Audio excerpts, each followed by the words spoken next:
Assalamualaikum teman-teman, saya Yusneli ingin menyampaikan kepada negara Indonesia, khususnya kepada Pak Prabowo untuk meninjau ulang kembali pinjaman negara yang berkesinambungan.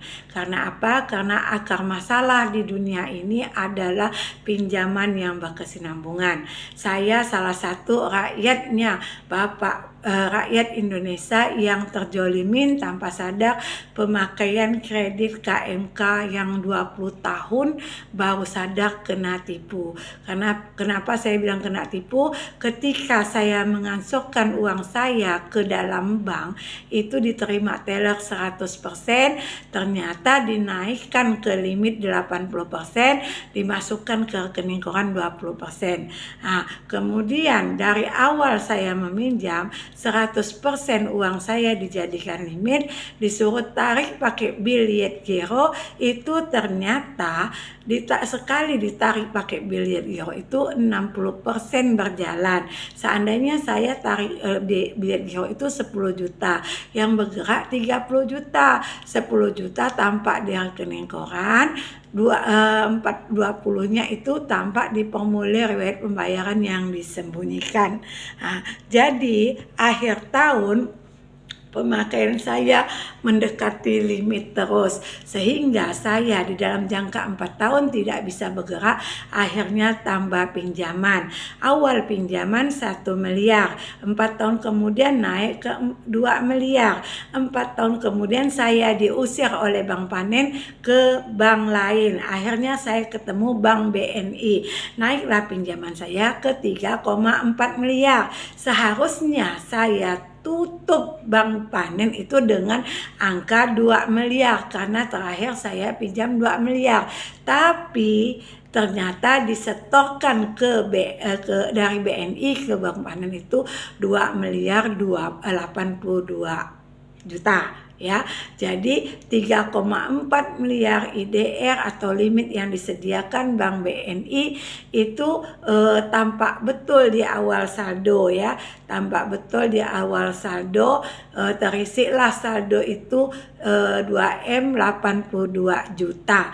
Kemudian saya tarik 300 juta, ditambahlah ke saldo akhir, itu jadi selisihnya 82 juta.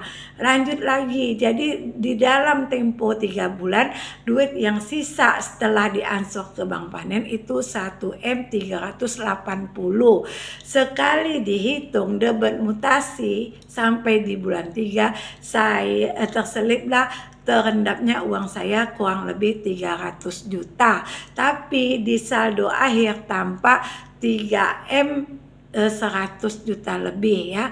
Jadi terendap di atas itu, di IDR limit itu terisi 300 juta lebih. Jadi selisih ya. Nampak kemudian karena mendekati limit, mau tak mau saya mengansur. Inti dari permasalahan saya adalah teman-teman, ternyata bank ini bermain di 5 kali tampilan. Jadi tampilan di saldo saya itu 5,2M harus dinolkan dengan mengansur duit 5,2M, disebutlah lunas. Setelah disebutlah lunas ya. Jadi permainan di dalam rekening koran limit ini yaitu di angka 20% seorang, 20% debit mutasi, 20% kredit itu berada di rekening koran. Kemudian 20% debit plus bunga plus admin, debit tanpa bunga tanpa admin, dan kredit pengansuran berada di formulir riwayat pembayaran 60%. Jadi sedari awal uang saya itu diendapkan bank 100% di IDR, di kop rekening koran. Penggerakannya ternyata bertambah 3 kali, berkurang 2 kali. Jadi di dalam bank itu sebenarnya perputaran duit kita seorang. Teman-teman bayangkan, saya satu orang tidak sadar 20 tahun uang saya terendap itu pengangsuran saya 80%. Ya, saya hanya menerima 20%, ternyata untuk membayar agen. Makanya perusahaan-perusahaan PLN, segala minyak, segala timah, segala batu bara, direktur-direkturnya kena tangkap, dibilangkan merugikan uang negara. Padahal kejahatan ini adalah dari bank sendiri yang telah mengendapkan duit masyarakat. Kalian semua tahu, kita pengguna listrik, kita pengguna minyak, kita pengguna PDAM, kita ingin berhaji, kita menyetor. Itu semua uang kita langsung diendapkan 80%. Nah, 20% saja yang dikeluarkan bank untuk kita, untuk uang operasional, untuk belanja, membayar agen. Nah, bukti itu ada di dalam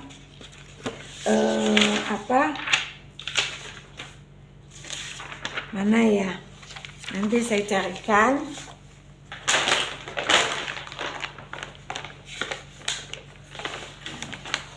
Di dalam sini. Ini adalah bukti, ini nomor rekening koran, ini saya keluarkan. Ternyata saya hanya membayar agen ya teman-teman. Nah, kemudian jadi di dalam rekening koran yang disediakan bank dalam limit bermain 20% seorang, kemudian di angka 20% seorang dari 100% turun ke 80%, turun ke 60%, turun ke 40%, turun ke 20%. Nah, jadi 20% ini dibagi 5, 80% untuk penaikan ke limit ya. 20% dibagi 5, 100% pengendapannya. Bayangkan 100% teman-teman, uang kita diendapkan bank 100%. Hanya boleh pakai 20% untuk debit mutasi. Jadi tampilan di RK itu, di rekening koran itu 5,2 M limit yang disediakan. Kalau mau dilunaskan harus dinolkan ya. Jadi setiap jangka 4 tahun saya mendekati limit, setiap jangka 4 tahun saya mendekati limit, akhirnya saya tambah pinjaman. Dari pinjaman 1 miliar, 4 tahun kemudian naik ke 2 miliar, 4 tahun kemudian naik ke 3,4 miliar, 4 tahun kemudian naik ke 47 miliar, naik 4 tahun kemudian naik ke 5,2 miliar. Di tahun 2022 bulan 11, 5,2 ini sisa 7 juta. Sekali saya tanyakan ke OJK, itu penghasilan saya 12 miliar di tahun itu. Kemudian baki debitnya itu 6 miliar. Sedangkan di saldo rekening koran sudah mendekati 5,2 miliar. Jadi yang boleh saya pakai hanya sisa 7 miliar. Hanya sisa 7 juta. Bayangkan penipuannya. Jadi tampil di rekening koran 5,2 M, tapi sekali saya lihat di formulir riwayat pembayaran 430 miliar, duit saya terselip, tersimpan, terendap 80%. Teman-teman, seluruh masyarakat Indonesia memakai PLN, memakai PDAM. Mereka mengansur 80% langsung terendap. Yang bisa dipakai PLN 20%. Jadi PLN bangkrut terus, yang disalahkan pimpinannya, disalahkan direkturnya. Begitu juga yang pemakai minyak. Kita kan berdagang kan pasti untung. Kalau untung itu bermiliar-miliar tidak mungkin habis untuk makan.